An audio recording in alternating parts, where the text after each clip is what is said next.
Nah, ini diusulkan untuk dihapus. Sesuai Permensos yang baru, kita hapus. 9 juta data penerima bantuan sosial dihapus. Jenis bantuan sosial apa yang tidak lagi diikutkan dalam kepesertaan program bantuan pemerintah ini? Apa alasan pemerintah menghapus data warga yang masih mengaku miskin ini? Berita mengejutkan dari Kementerian Sosial yang disampaikan secara mendadak.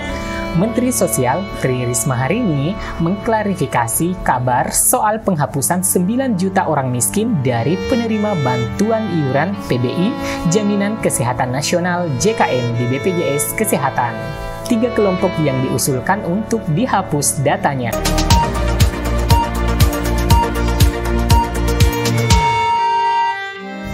Menurut Risma, penghapusan dilakukan karena telah dilakukan verifikasi ulang terhadap data penerima bantuan tersebut. Sobat Bansos Indonesia, sebelumnya kabar ini muncul setelah adanya protes dari BPJS Watch. Organisasi pemantau ini protes setelah Risma menghapus 9 juta orang miskin dari penerima bantuan subsidi iuran di BPJS Kesehatan.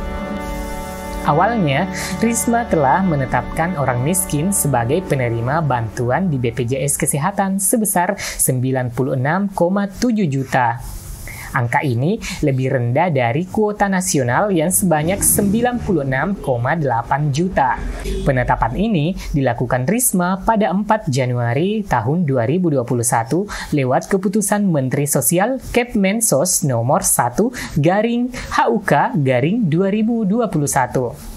Barulah kemudian evaluasi dilakukan karena sudah ada usulan perbaikan dari sejumlah lembaga, termasuk Komisi Pemberantasan Korupsi KPK.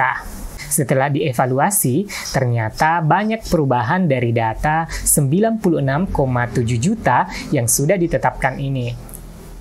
Sebanyak 433.000 orang meninggal dunia, 2,58 juta data penerima ganda, dan 833.000 yang sudah mutasi. Sobat Bansos Indonesia, mari kita cermati data penerima bantuan sosial yang dihapus dari penerima KIS PBI setelah tayangan singkat berikut.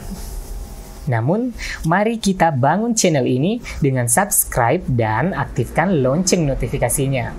Berita penghapusan dan alasan Kementerian Sosial Kemensos menghapus 9 juta data penerima akan kita telusuri bersama. Info Bansos segera kembali.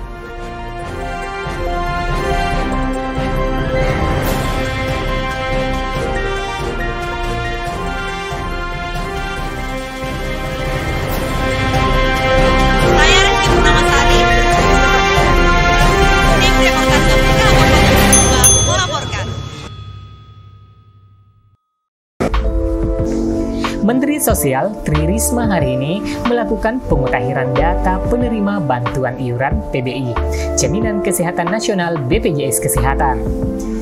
Kementerian Sosial Kemensos menyebut terdapat 3 regulasi terkait dengan program PBI JKN. Pertama, pada Undang-Undang Nomor 40 Tahun 2004 tentang Sistem Jaminan Sosial Nasional diatur pada Pasal 14 Ayat 2 bahwa penerima bantuan iuran adalah fakir miskin dan orang tidak mampu. Kedua, pada Perpres nomor 82 tahun 2018 tentang jaminan kesehatan yang disebutkan pada pasal 8 ayat 2 bahwa identitas peserta paling sedikit memuat nama dan nomor identitas yang terintegrasi dengan NIK, kecuali untuk bayi yang baru lahir. Jadi, harus padan dengan Dukcapil. Yang ketiga, dengan merujuk pada Permensos nomor 21 tahun 2019 tentang persyaratan dan tata cara perubahan data penerima bantuan iuran jaminan kesehatan. Disebutkan pada pasal 4 bahwa PBIJK bersumber dari DTKS yang ditetapkan oleh Menteri. Risma mengatakan proses penetapan data yang telah padan dilakukan sebulan sekali. Penetapan PBI JKN ditetapkan sebulan sekali pada minggu pertama setelah menetapkan DTKS. Setelah itu, Kementerian Sosial membuka kesempatan kepada daerah untuk mengirimkan data hasil verifikasi mereka sebelum ditetapkan di pertengahan bulan. Data tidak padan termasuk dalam penetapan PBIJKN. Berdasarkan pengecekan, terdapat sekitar 9 juta data yang tidak padan. Data yang tidak padan dengan NIK di Dukcapil tidak bisa diberikan bantuan. Data yang belum padan ini harus dikeluarkan. Sebabnya bisa karena pindah segmen, meninggal dunia, data ganda, atau mungkin sudah tidak lagi termasuk kategori miskin, kata Risma dalam konferensi pers pada hari Senin 27 September 2021. Kementerian Sosial Kemensos menyebut untuk menetapkan atau penetapan data per 15 September 2021 dari data PBIJKN sebelumnya setelah dilakukan pemadanan terdapat data yang padan DTKS sebanyak 74.420.345 dan ada 12.633.338 yang tidak masuk DTKS, namun sudah padan Dukcapil. Data yang belum ada di DTKS inilah yang perlu diverifikasi status miskin atau tidak mampu oleh daerah. Kalau hasil verifikasi dinyatakan layak, dapat masuk DTKS, kata Risma.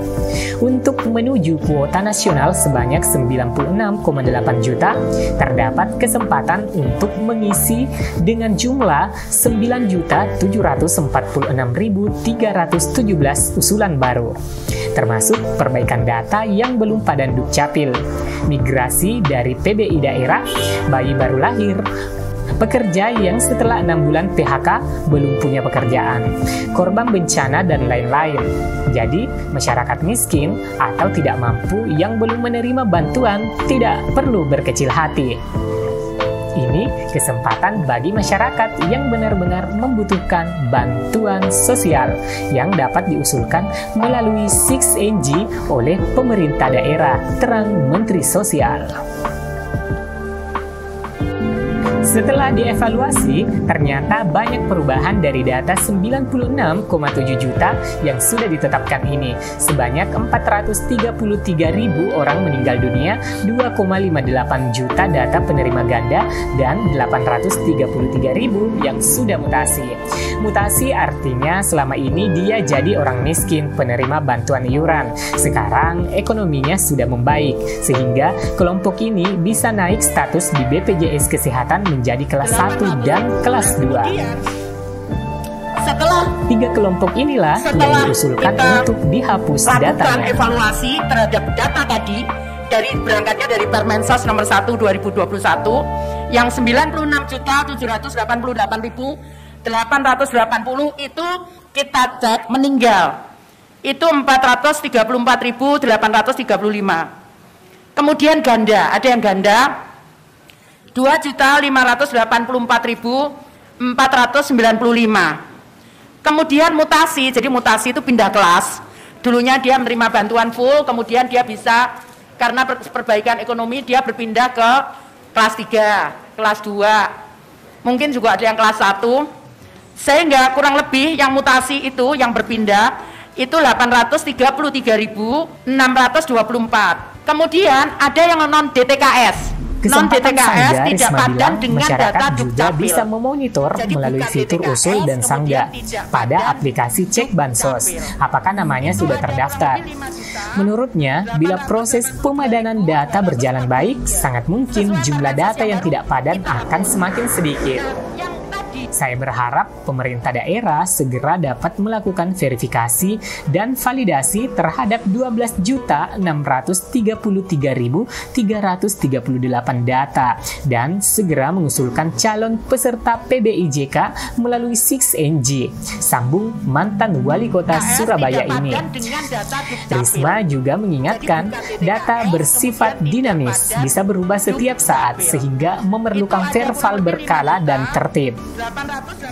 Untuk memastikan akurasi data, pemerintah daerah memainkan peran penting. Risma menerangkan, Kementerian Sosial Kemensos melakukan pemadanan data penerima bantuan dengan data terpadu kesejahteraan sosial DTKS dengan nomor induk kependudukan NIK yang terdaftar di Ditjen Kependudukan dan Catatan Sipil Dukcapil. Pemadanan data pada DTKS dengan NIK merupakan temuan dan rekomendasi dari Badan Pengawasan Keuangan dan Pembangunan BPKP, Badan Pemeriksa Keuangan BPK, dan Komisi Pemberantasan Korupsi KPK. Pemadanan data dengan NIK di Dukcapil untuk memastikan bantuan sosial salur tepat sasaran dan memenuhi prinsip-prinsip akuntabilitas. Akurasi DTKS menjadi agenda serius sebab DTKS merupakan basis data untuk program bantuan sosial pemerintah di semua kementerian, termasuk Jaminan Kesehatan Nasional JKN yang dikelola oleh Kementerian Kesehatan, data penerima bantuan iuran jaminan kesehatan PBIJK dipersyaratkan merupakan warga miskin dan memiliki nomor induk kependudukan NIK yang padan dengan data Dukcapil. Lebih lanjut, Menteri Sosial menjelaskan dalam Undang-Undang Nomor 13 Tahun 2011 tentang fakir miskin, proses verifikasi validasi verval data merupakan kewenangan pemerintah daerah. Verval dilakukan secara berjenjang, dimulai dari musyawarah desa atau kelurahan, lalu dalam proses penetapan data, Menteri Sosial memastikan telah melakukan koordinasi dan sinkronisasi dengan instansi terkait, termasuk dalam penetapan PBI-JKN. Kementerian Sosial Kemensos telah terlebih dulu berkoordinasi dengan Kemenko PMK, Kemenkes, Badan Penyelenggara Jaminan Sosial BPJS Kesehatan, dan Ditjen Dukcapil. Dan hasil penetapan dapat dipantau melalui cekbansos.kemensos.go.id, kata Mensos. Semoga penjelasan ini bermanfaat. Saya Amran dan seluruh kerabat Info Bansos pamit. Jangan lupa subscribe dan aktifkan lonceng notifikasinya, like ataupun dislike untuk menanggapi berita ini, atau memberi komentar yang santun dan relevan. Sampai jumpa di video selanjutnya. Wassalam.